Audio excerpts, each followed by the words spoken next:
Hello and welcome to Chopped Greens. I am your very groggy host this morning. Anytime before 12 on a Saturday is early. Phil and I had Fight Club last night, so... Yes, I'm still healing up and what have you, but I am sitting next to the illustrious... Gary Boucher. The wonderful... I was going to wax on poetic about your name. Whoa. Please do. The inked up, the visible... The alluring, the musky, the... No, not musky. Oh, okay, never mind. I like alluring, though. Alluring was if one adjective were to describe me, it would be alluring. It would be alluring in every sense of the word and of anybody's body. This got really weird. I liked it. I had a great time doing that. Well, I'm glad I'm glad you enjoyed my poetic nature. But... speaking of alluring, we saw a really great movie this past week. We did. It was fun. And to be fair, we actually kind of... I don't know if we cheated it. I actually have not looked into it. But there was a weird scheduling system with The Big Sick. Because apparently now it's actually out. It came out... last week for like a limited release. Those were like early screenings, in and we New somehow York, got Los in. Angeles, and Phoenix, and we got in at Camelview, Scottsdale on Tuesday. Yeah, and we came to the same one. That's actually the first time we've ever seen one of these a movie together. But we didn't even do that purposely. We saw each other as we walked out. I was like, oh, hello. Yes, so my nemesis. My nemesis. All right, no, we saw it, and it's interesting that we saw it as an early viewing because what was it? Flickster lied to both you and me. He said that it came out that last weekend. Yeah, but apparently the mass release came out this week. Was Friday? Yeah. Yes. So that was like our official first critics only screening. We got into an early screening for the podcast, so thank you, sponsors. So now you will get a heads up as opposed to a look back for what's to expect in The Big Sick. This is we're correlating this with the release of the movie. Perfect. All right, so The Big Sick. Let's talk a little bit about it. I was very pleasantly surprised with this movie. Yes, I had a great time. Of course, it's loosely based on a true story, the romantic troubles of the real-life married couple Kumail Nanjiani and Emily V. Gordon. Mm-hmm. Which, fun fact of the podcast, they co-wrote the script, and Nanjiani stars as a character with his own first name. Yeah, that was interesting to me. I didn't know until like the credits started rolling, and I did some research that this was like an actual true story. And a lot of times I think that writing too much from real life is bad, but this story was like so crazy that it was like perfect for a movie. So I thought that was really cool. Yeah, going into it, I was unaware that it was remotely based on a true story, let alone loosely, let alone that there was an actual main two characters in the... And he played himself. Like, how cool. I wondered why they made that decision until they said it was based on a true story and they had photographs of the real couple at the end, which, again, I don't think that's spoiling anything at the end. No. Just post-credits scenes. It's a romantic comedy, guys. Yeah. So, anyways, we have Kumail Nanjiani. I'm gonna mess up that last name. The first name's actually, I think, Kumail Nanjiani. Let's see. We got it. Plays Kumail. Zoe Kazan plays Emily. Holly Hunter plays Beth.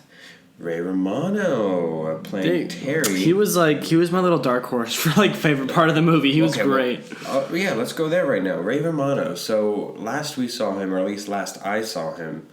Ice Age, Collision Course. I was going to say, I haven't seen anything past the first Ice Age. Oh, no, I haven't seen it either, but what I'm saying is his last major outing of Ray Romano, Ice Age, or Money Grab. Still cashing in those checks. / World Series of Poker. I saw he's in one of the biggest highlight reels of all time of a big hand versus a big hand. Just fun fact. Just fun little... Oh, did I know that, Ray? I'm dishing out knowledge today. Did he sit at the table and just, like, complain about the... he's on these cards. I can't do his voice. No, he's so weird. No, it's, like, really deep and honky. And how do you... No. I'd have to you have to listen to it. Yeah, this is hard. But, no, he's on the sideline action. He's not one of the two people in the hand, but it was something along the lines of a straight flush versus four aces. And I know exactly what that means. Oh, yes, you do, Gary. You know yes, what? You do. If there was any... I can't agree more with that statement. If they have, in basketball terms, that would be the Western All-Star team versus the Dream Team. Okay. Which right now is pretty stacked. True. Okay. Anyways, getting back to where we were. Ray Romano is actually a darling in this film. He is. Going into this film, I wondered if... just as a general aside, because you wonder whether or not he has the ability to credit himself for a bigger role, even a side supporting role. Sometimes you become so, what's the word, degenerated from your acting ability because you go from Ice Age to Ice Age 2 sequel to remake.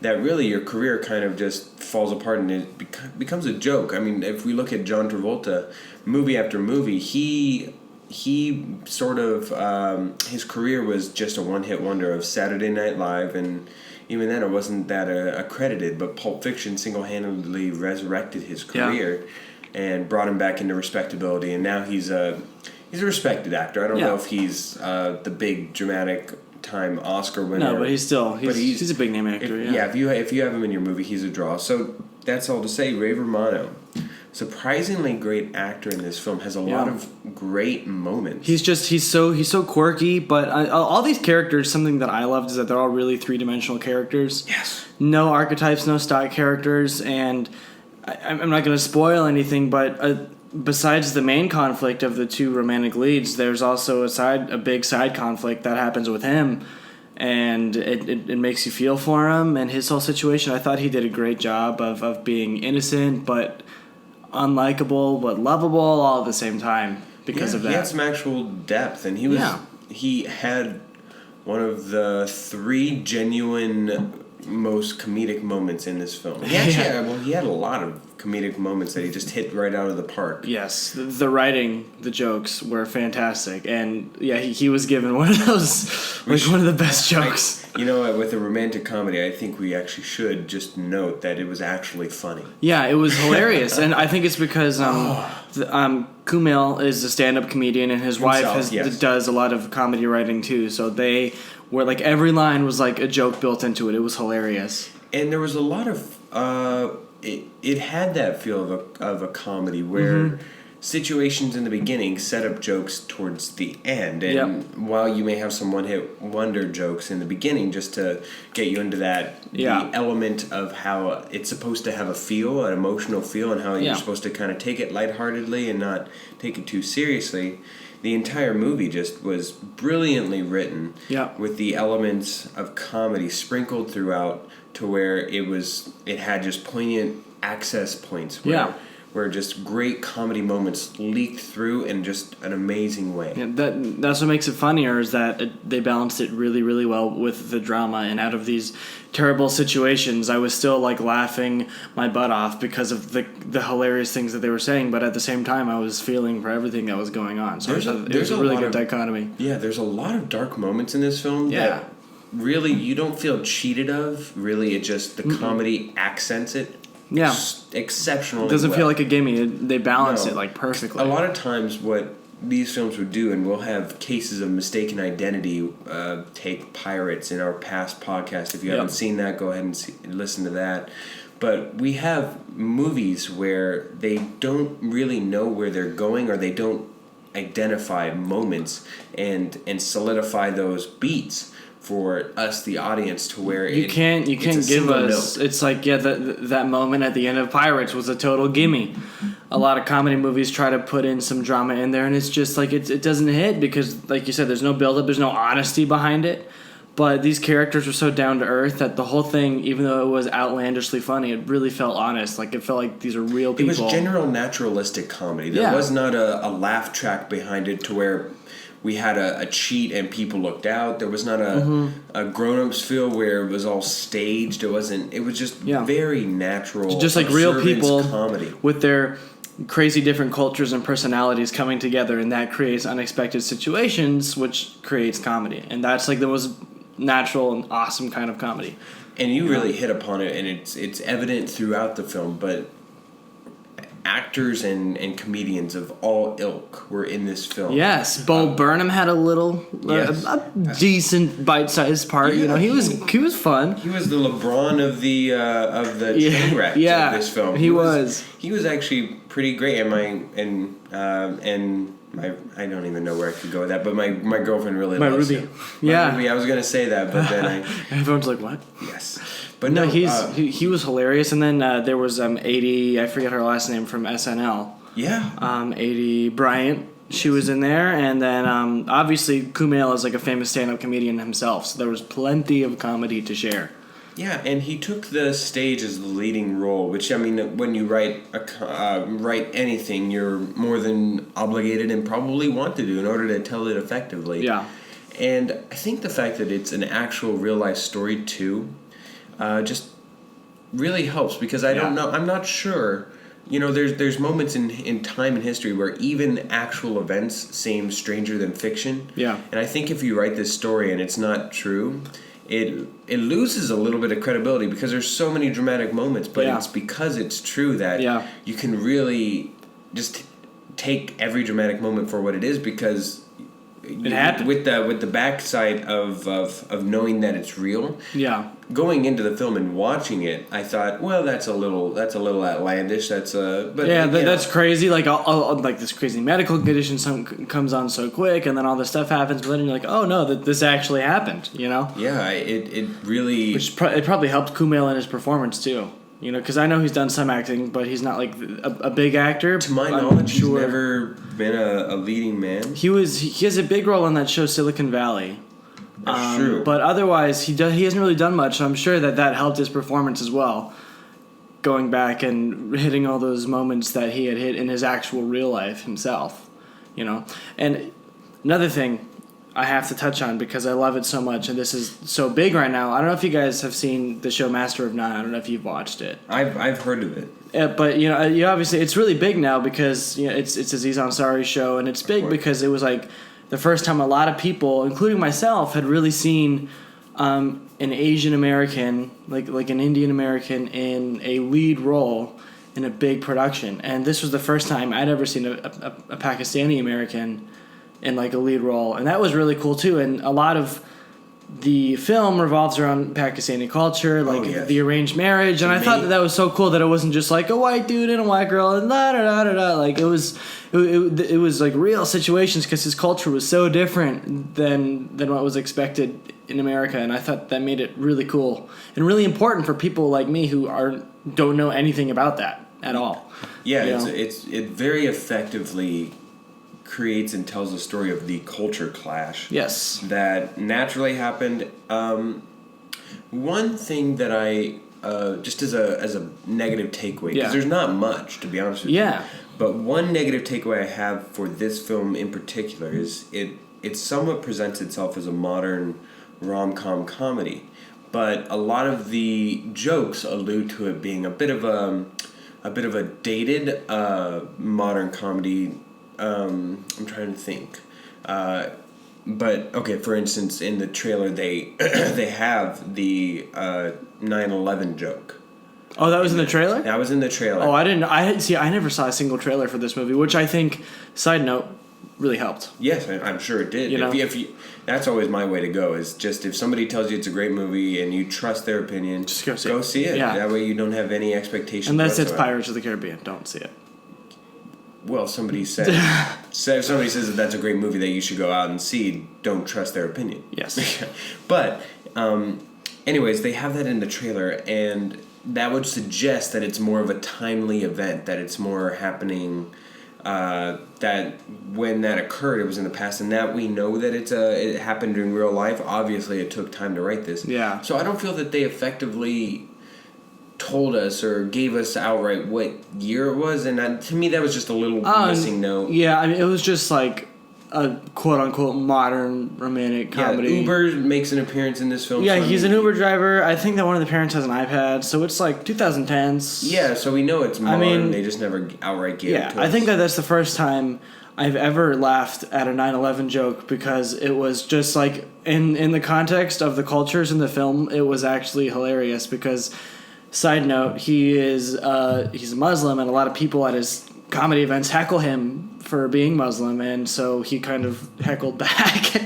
Yeah, it was pretty hilarious. The entire film is just justified. There's not the comedy. I cannot stress enough was just hilarious. Probably I think it's right up there, top films of this year for me. It's like my number one, number two. Now I would put it in the best 5 movies because you and I have seen definitely. So many this year. But top 5 I've seen this year, up there with Logan. Logan was pretty this good. This one, I put this perhaps, up above Logan. Perhaps Baby Driver might be up there. Yeah, once we see it. I imagine Baby Driver is getting some great reviews, so we'll have to when we see that. This is a dark horse for maybe best original screenplay. I could see something like that going for it because it was so heartfelt. And it's a lot of these rom-coms do get best original screenplay. They do. I think, or not romantic comedies, but a lot of romantic films actually have gotten best screenplay. Think of Eternal Sunshine of the Spotless Mind.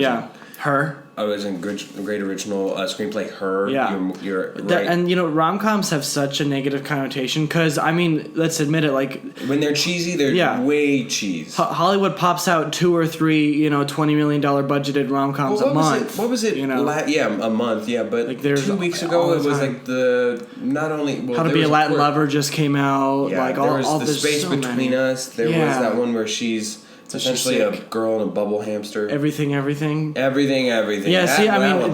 these cheesy romantic movies, they pump them out every month, and so it's really hard to kind of wade through the garbage and find a good romantic comedy with great characters, great dialogue that's actually funny, with good romance, good subplot. And this was the first one I've seen in a while that was like that. So hats off to them for kind of giving romantic comedies a good name. And it was innovative. It was definitely innovative where a lot of the themes, especially just with the cultures involved and explaining that. They do an excellent job on that.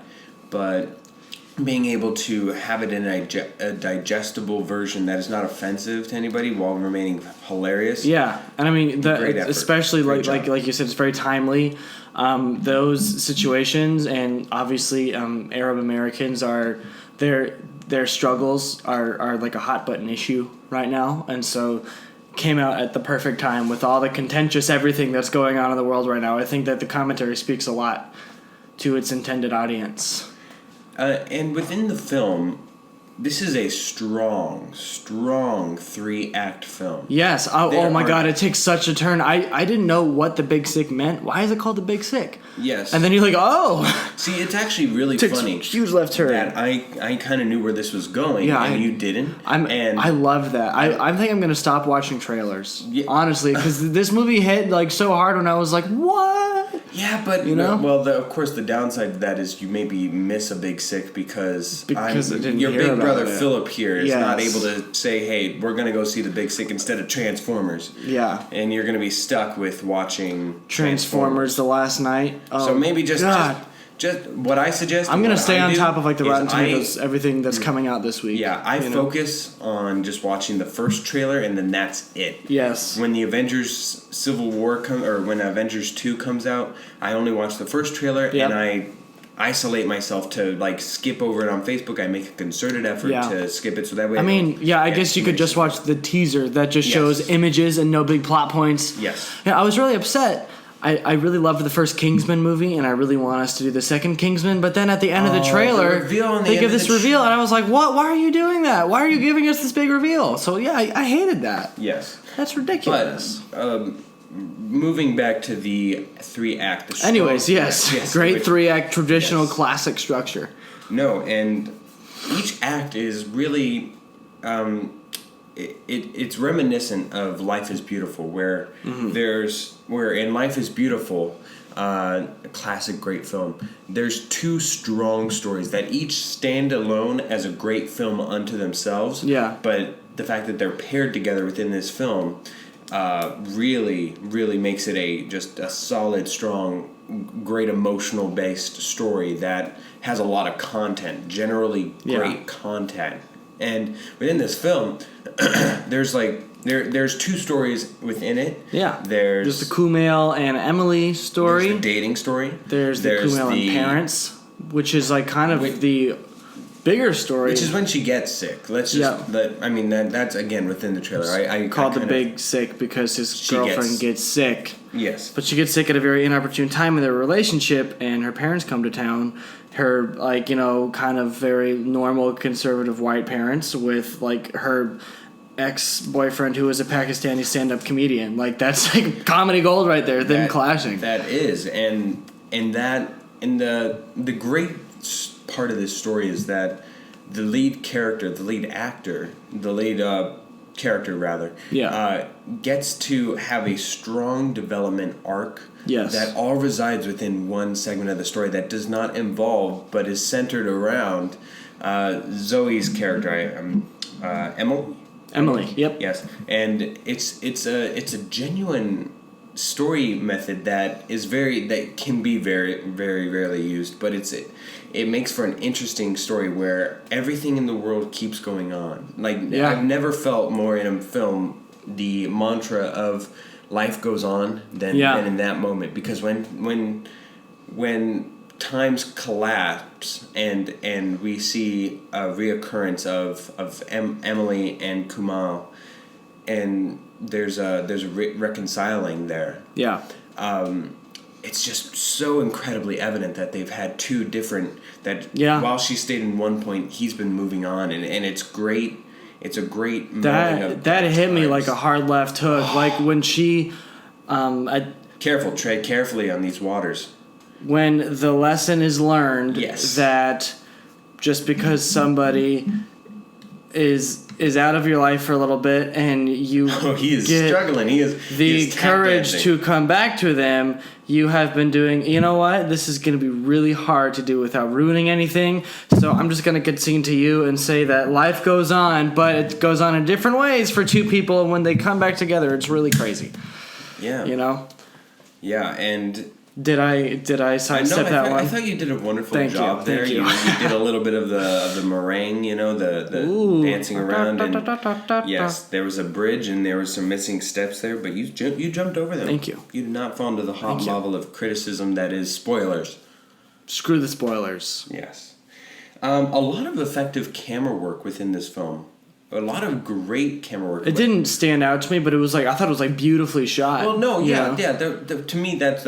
I don't think it was anything innovative as far as Inception wise. Yeah. But a lot of great shots, especially when narrative and exposition was held on in the background, or even conversations. Yeah. And we were focused, and the focus on visually was Emily's being in her body within the hospital, and she's hooked up to all these IVs. Yeah. There's a lot of great scenery shots of just close up of the morphine dripping of her her finger. That's true. They had a lot of those inserts of her, and as the conversations were going on. It completely worked for me. It was not forced. It was a genuine look up at somebody, and it kind of reminded you the reasoning why everybody's going through this so hard.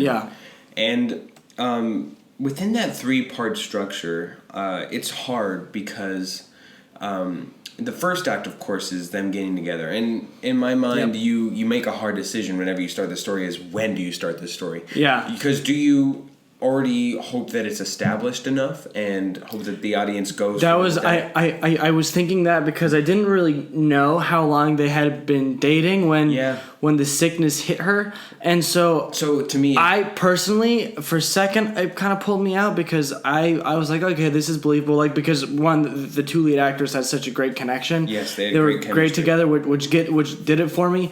Just story wise, I mean, the fact that just after, I think it was just a few weeks maybe, they jumped around like you said, it wasn't really discernible when this movie was, and the timeline is kind of weird too. Yeah. So I didn't know how long it had been going on, so the fact that he was going to devote his life to her and all this stuff, I was like, whoa, Like, this was, like, how many weeks has this been? The first act, as great as it is, does feel a little rushed. And a few timing details would help in the just the overall better understanding of a situation. At least they didn't do a montage. At least they didn't just do like a 5-minute relationship montage and then be like, all right, and here we go. Because I hate that. Because they did do some relationship building. You hate relationship montages? Yeah, I do. I think it's more meaningful like this because at least we got to see them like really interact in some scenes, and then we got a lot of build up as to what the conflict was.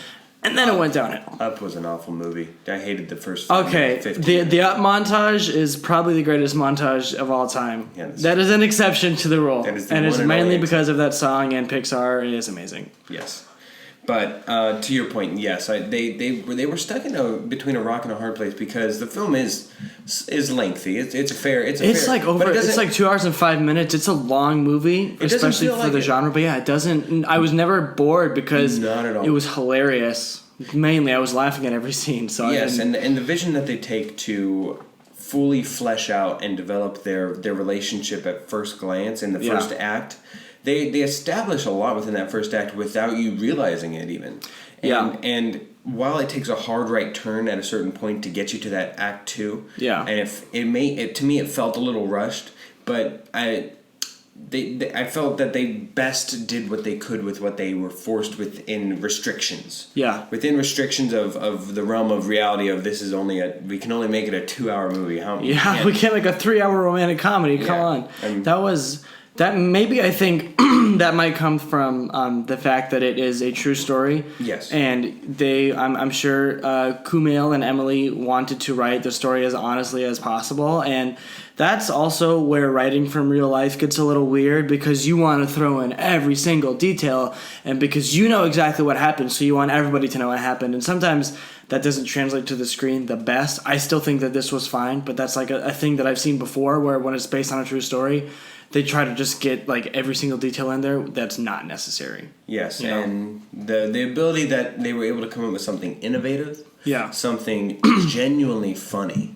I don't know that this is not gross humor. This is not. No, it wasn't shock humor. It was life humor. It was observationalist, and you can really tell Kumail's stand-up comedy to shine through in this. Yeah, and it's a good, genuine comedy. He's got a great presence. Like even the first minute when we're having like a little bit of a stand-up comedy bit. Yeah. Just reign over, narrate, kind of help bring you into the presence and awareness of where you are right now. You're in New York or Chicago, and this is kind of his background culture because that's such a prevalent theme within this entire film. Yeah. Just a great comedic role, and honestly, I'm starting to like more and more the idea of stand-up comedians in films. Doing films, yeah. Some are hits like Kumail and let's see, there's just somebody else. Chris Rock, of course. Chris Rock, is fantastic. Eddie Murphy is great. And then there's Kevin Hart, who's like iffy for me. He's like just one of those. He's not an actor. He's just like an entertainer. He's Kevin Hart in the new role. Yeah. Kevin Hart as. Yeah. Yeah. So, overall, great film. Yeah, check it out. It's a great date night movie. Yes. Like, y'all want to go on some dates? Well, let's get into that. So, your rating. My rating? Me first? Yes, you go first. My rating would be an 83. Really? Yes. The only reason I don't go higher, so I think it really hit every note perfectly that it could have. I was laughing my butt off. Best romantic comedy I've seen in a long time. I would definitely watch it again. It was just the only reason I don't go higher is because it was kind of smaller for me on like an emotional scale. Like it was cute, kind of inconsequential, whereas maybe a movie like Logan it hits a lot of these human notes that this one doesn't hit, but they're different movies. But I think it's a great movie, not the best, but really, really good. Yeah, I'm giving it a 95. 95! The only reason why it's not 100% is because nobody died in this film. True. By way of a I thought sword. she might have. I was really scared. No, I'm saying by way of sword. By way of sword. There's like no beheading. There was no killing. Like, that was... No robbery scene. The action was a little low on this one for me. But no, seriously, there's not much to critique, if at all. I mean, the timing's probably my biggest trope. And when the timing is not even... I'm just excessively being nitpicky. It's my favorite film thus far of this 2017. Yeah. Dang. And he did a great job marketing himself, because I am going to go look up his stand-up now. Yeah. Like, hats off to Kumail. Yes. You do you, Kumail. And that means that while we go... time. Yes. Let's go check out Kumail's stand-up comedy right now. We'll be right back. Just give me 5 right now, and we'll go watch it. Okay. On the other side of this.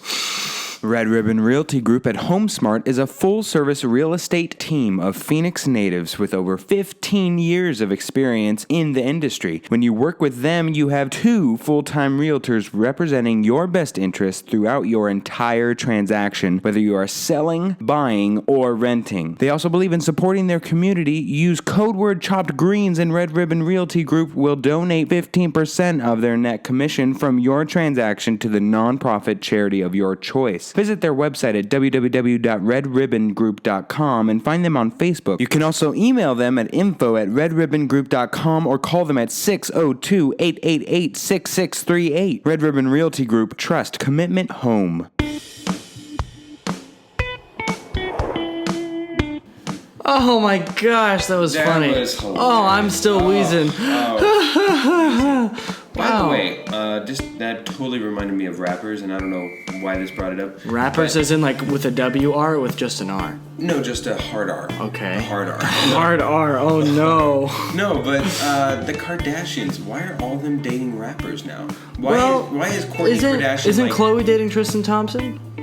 That's true, that's the one exception. But and before that, she was with James Harden? But Kylie's dating Travis. Tyga? No. They broke up. Now she's dating Travis. How do you know these things?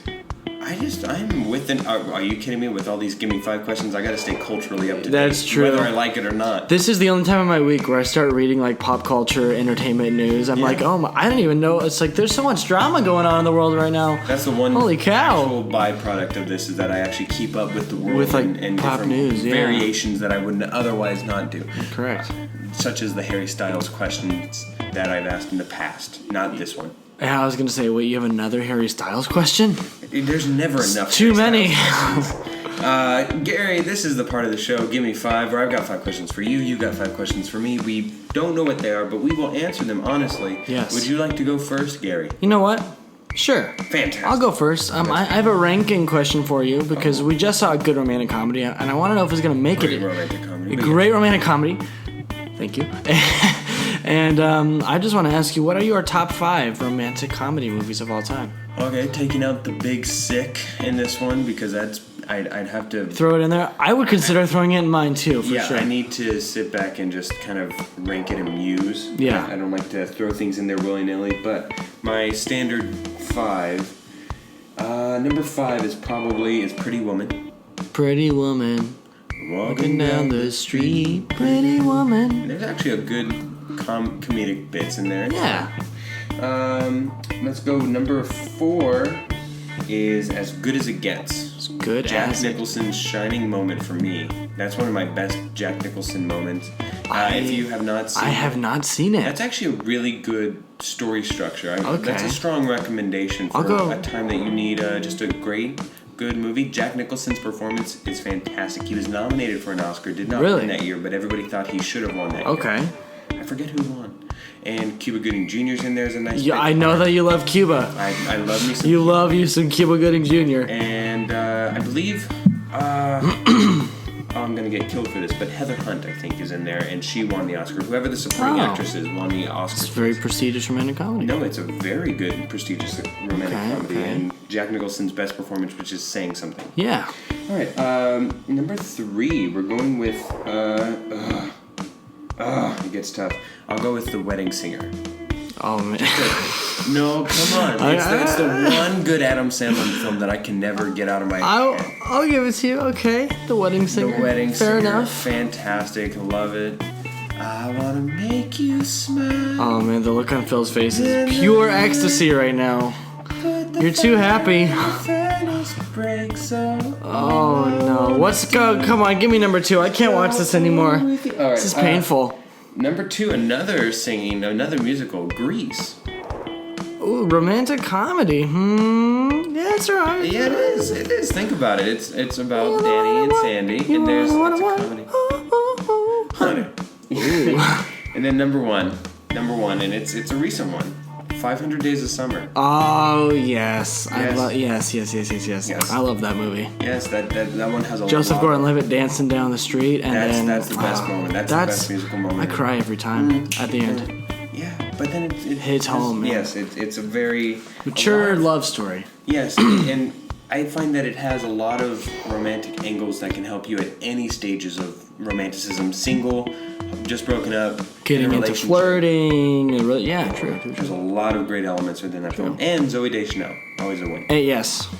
All right, Gary, after 50 years, Disney plans to remove the Wench auction section from its fan favorite Pirates of the Caribbean ride at its parks. A Disney spokeswoman told CNN on Friday the scene featuring animatronic characters showed a line of women tied together under a sign that read, "Auction, take a wench for a bride." However, the sign will say, "Auction, surrender your loot," with YER. Instead of just women, the auction will feature a mix of men and women auctioning off personal goods such as jewelry and clocks. Quote, "We believe the time is right to turn the page to a new story in this scene consistent with the humorous, adventurous spirit of the attraction," said Susie Brown, a spokeswoman for Disneyland Resort. The first Pirates of the Caribbean ride was installed at Disney's Anaheim, California location on March 18th, 1967. Dang. Yes, so classic ride. Yes. I love that ride. Gary, this brings me to say, what is your favorite and most hated rides at Disneyland? Gosh, so your number 1 fave and your number my one most hated. You hate. When I was in high school, my family had annual passes, so I've been many times. We went because if the more you go, the more you save. So we probably went 6 or 7 times a year. Every time we had like a weekend or a week off from school, we were always going. My favorite, I kind of moved away from the roller coasters because although those are fun, Disney roller coasters aren't like the craziest roller coasters. Yeah. So I kind of like the classic rides, you know?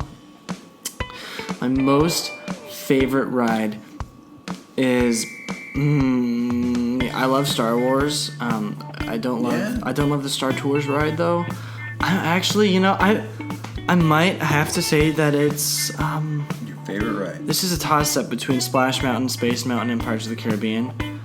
Really? What an interesting mix. I'm actually gonna have to say Pirates of the Caribbean. Wow. Yeah, I love that ride. Okay. I could get on it time and time again. And my most hated ride is probably Who Framed Roger Rabbit. Small world. I don't mind that ride. It's pretty cool. Yeah, actually, I don't mind that either. I hated it when I was like 13 because like this is dumb. But now I don't really like Who Framed Roger Rabbit because the line is always like an hour and it's not even that fun. Yeah, for me, it's a small world. It's actually a pretty nice long ride. Yeah, it's really chill. Standing in line after an hour. Yeah, like you can bring a churro, have like your water, and just kind of hang out on a boat for like 20 minutes. I love it. It's a nice reprise. Yeah. For me, the most hated though is Peter Pan. Peter Pan, yeah. Oh god, I haven't done that ride in like 6 years. It's a rickety ride that you're just scared and you're just like the entire time when you're not even going up. You're just you're staying stationary on level ground and you're going in these like wooden crates. It's the scariest experience. Yes. Number two.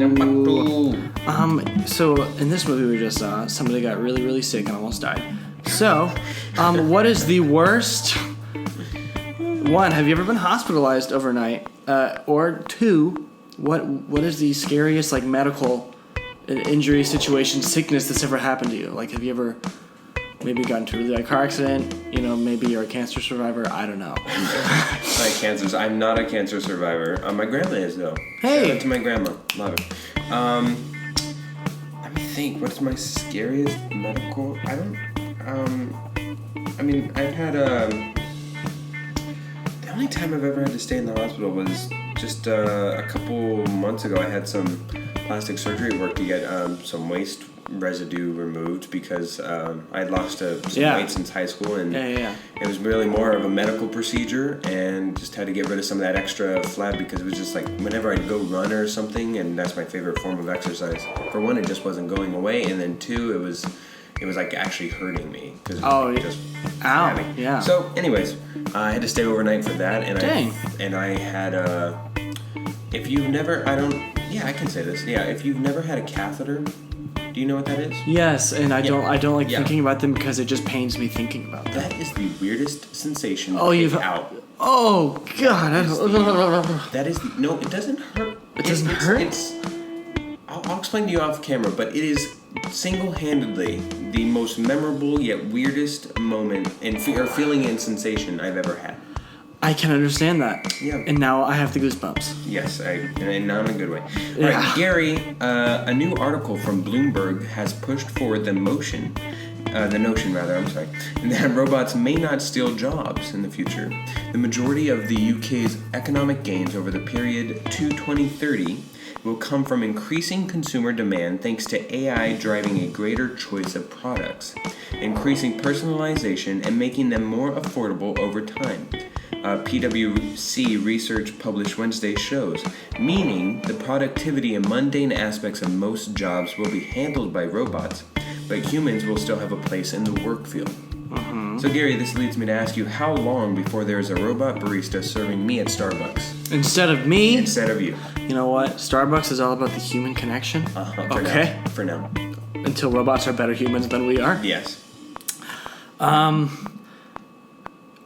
You know what? Give it like 40 years until Starbucks realizes that they can, they'll save a lot more money by not giving me my rad benefits, and robots can produce the perfect cup of coffee every time.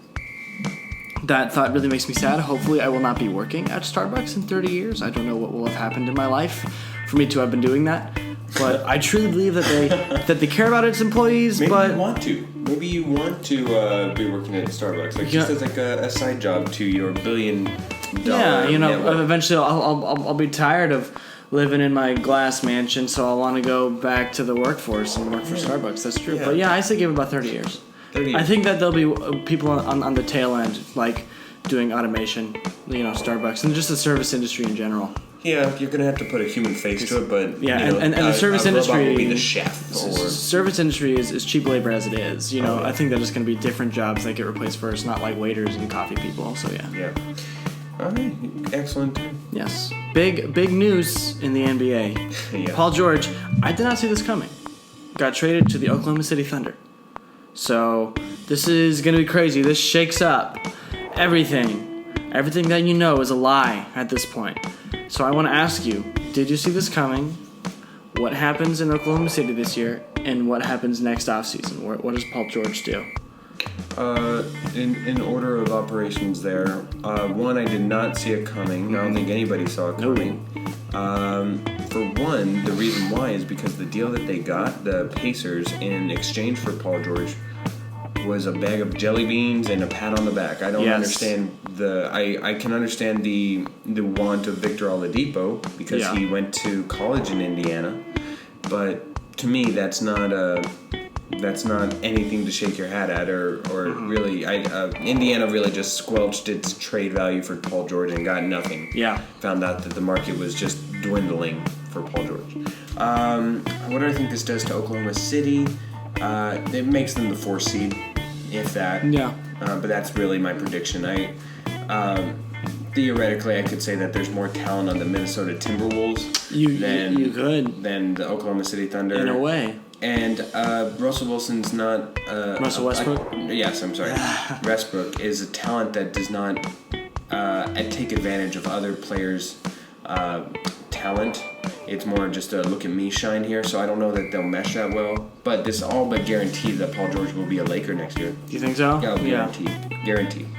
He won't have anything holding him back to stay in Oklahoma City, and then Russell Westbrook might be on the move because of that. He loves the Lakers too, because he's from LA. I don't know if they'll play together though. If they don't do anything together here, why would they break up a Lakers team when that's not necessarily what they need? But we'll see. Gary, it is the weekend, it is early, but you know what? It is never too early for another new edition of Uber Facts. My God. It's too early for Uber Facts, man. Uber Facts. Bring them on. Where I've got 3 for 5. Call it. Yes. 3 for 5. 3 facts. One of them is false. I want you to tell me which one is the fake fact. I've got 5 sets of these. Are you ready, Gary? I'm ready as I'll ever be. All right. There's a lot of movie trivia in this particular one. Maybe I'll do better. I'm hoping that you will, that you'll actually know some of these. All right, fact number 1. At one point in time, the movies Pulp Fiction, Forrest Gump, The Shawshank Redemption, Jurassic Park, and The Lion King were all in movie theaters at the same time. Fact number 2. While returning from a night shoot for Pirates of the Caribbean, Keira Knightley's boat struck a reef and went down. And fact number 3, La La Land was originally titled Hollywoodland, but the film's director Damien Chazelle's first words as a baby were La La. So one more time, it's a lot of movies, but Pulp Fiction, Forrest Gump, Shawshank Redemption, Jurassic Park, and Lion King were all in the movie theaters at the same time. Keira Knightley's boat went down while shooting Pirates of the Caribbean, and La La Land should have been Hollywoodland. Number 2, false. Absolutely, that is true. Wow. I made up his first words, the baby, were La La. Oh, Gary, starting out strong. Starting out You know what? Exceptionally strong. I need one warm-up question, so that was my warm-up question. So here we go. But, number 2. Yeah, isn't that crazy though? Forrest Gump, Pulp Fiction, Shawshank Redemption. I was like, there's We're no way. We're having a tough decision this weekend. Could you imagine that week? Yeah, like some of the greatest movies of all time, all out at once. Come on, that's amazing. All right, second slate. Fact number 1, diet sodas and baked chips actually contain more calories than the normal versions of each item. Fact number 2, Russell Crowe turned down the part of Wolverine. And fact number 3, Eminem was beaten so badly by a school bully that he spent over a week in a coma at the age of 9. Number 1. Wait. Number 1. The diet sodas and baked chips actually contain more calories than the normal versions of each item? That is false. That is false. That is absolutely false. Oh, thank God! You have this look in your eye. I never know how to read you, so I'm like. I make sure I wait until it's locked in. Yes. Oh, thank God. All right. Next slate. Ellen DeGeneres has had the chickenpox twice in her life. Fact number 2, Oprah Winfrey gave birth at the age of 14 to a baby who died in the hospital weeks later. And fact number 3, Tobey Maguire's dad once robbed a bank. Oh, wow. This is a very wide spectrum of facts here in this one. I can't use any deduction skills. I think that Oprah one is true. I think I've heard that. So it's between Ellen having chickenpox, smallpox. Ellen DeGeneres has had the chickenpox twice in her life, and Tobey Maguire's dad once robbed a bank. I'm just gonna go with Spider-Man. Toby's dad. Yeah, that's a true one. Yeah. Wait. So then I made up chickenpox for Ellen DeGeneres. Oh no. So you gotta go 2 for 2 here. Oh Last God. Time you get 3 for 5. All right, next one. Michael Cera has a congenital malformation, otherwise known as a birth defect, where he has 6 toes on 1 foot. Fact number 2, Morgan Freeman has received 105 Academy Awards / nominations. And fact number 3, Matt Damon and Ben Affleck are cousins. Number 3. Wait a second. Number 2, you said how many? Morgan Freeman has received 105 Academy Awards / nominations, so in culmination. We haven't even had 105. That's false. Going with Morgan Freeman? Yeah, we just got through like the 75th Academy Awards. Are you talking about nominations like in general, like Golden Globes, Oscars, or just the Oscars here? No, just the Oscars. That one's false. That is absolutely true. What? It takes into account awards as well as nominations. So Just I'm assuming all if you get pulled together? Award, yeah. What? Which one's false? Because he's Number been 3? in like 700 movies. I don't know if you realize that.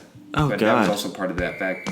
But no, I made up the Michael Cera one with 6 toes on 1 foot. Oh my God. All right, can he go 1 2 for for 4, 5. ladies and gentlemen? 2 for 5 right here. All right, fact number 1, Robert De Niro used to be a part of a New York street gang. Fact number 2, Tim Allen spent 2 years in prison for trafficking cocaine.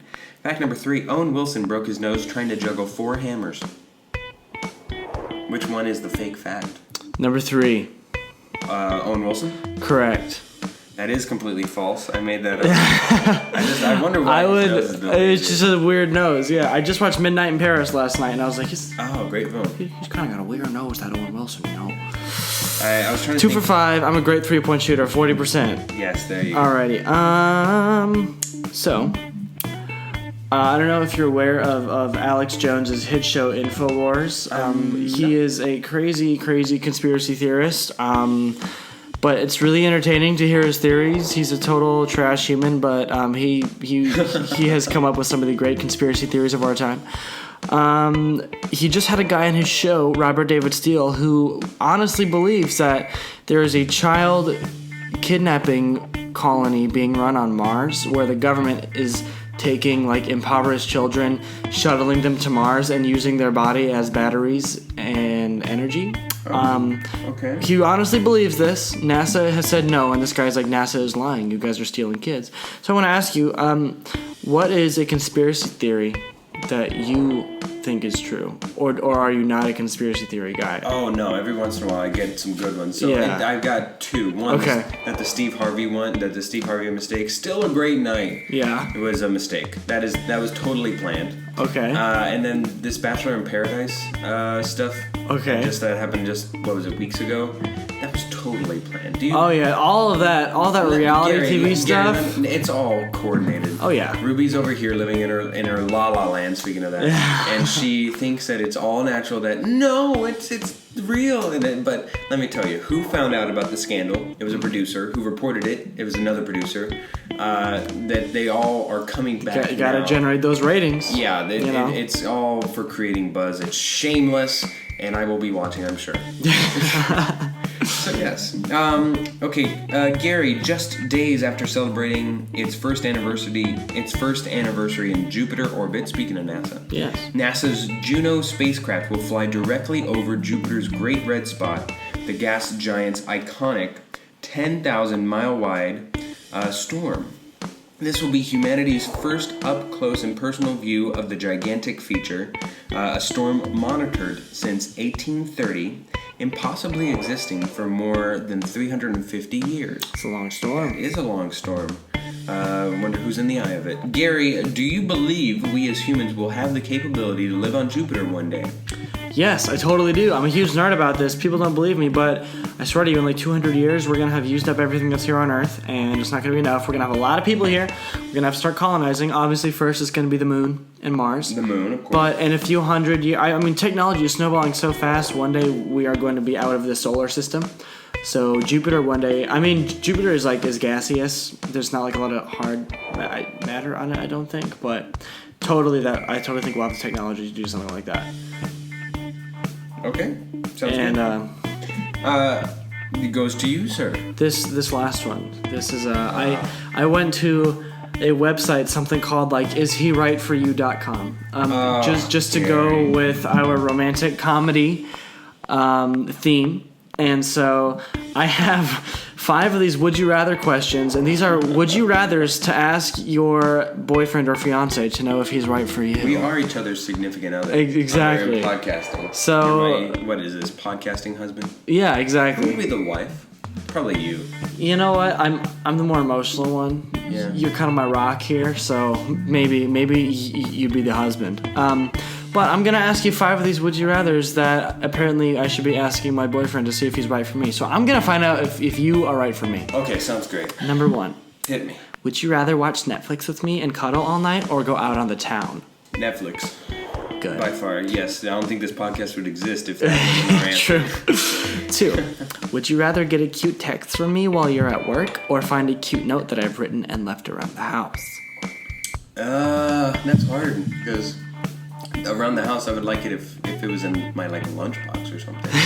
But no, I'll choose the note probably. No, the note's more honest. True. Yeah. Number 3.